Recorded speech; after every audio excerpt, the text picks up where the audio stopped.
2015 coverage tonight. Kentucky voters made history Tuesday when they elected Republican Matt Bevin as governor.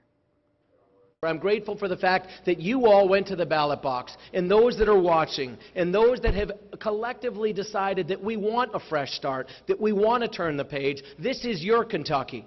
This is our opportunity.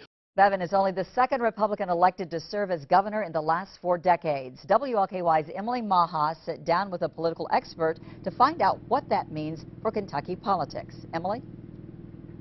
Governor-elect Matt Bevin won by a margin his own party says they couldn't believe. And one political expert says it may have been the way Bevin presented himself to voters that got him a win at the polls.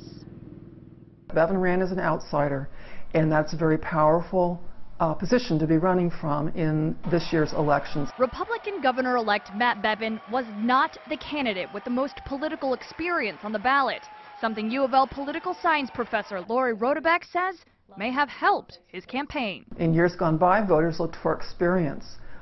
Now I think they're looking for lack of experience. Bevin trailed in the polls for the majority of the campaign season, and that's not the only place Rodebeck says he fell behind. Conway certainly had raised and spent more money, was more energetic in terms of advertising. But she says Bevin's grassroots-style campaign, combined with a statewide shift towards supporting Republican candidates, may have clinched the win. The political environment in the state has been trending Republican for some time now.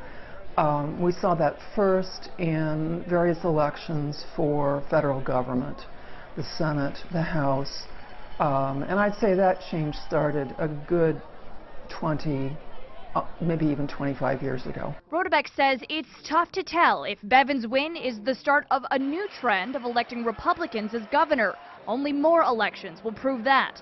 But for right now, she says this is an historic election for Kentucky, considering the electorate's voting past. We have elected a Republican governor so seldom in the last 4 decades. So in that sense, yes. And we tried to speak with Bevin today, but he did not make any public appearances. At his election party last night, he says he plans to tackle the state's pension and health care systems. His inauguration is December 8th. Live in Louisville, Emily Maha, WLKY News. A spokesman for Democrat challenger Jack Conway's campaign says Conway will continue to serve his term as Attorney General. Spokesperson did not say if he will stay in politics.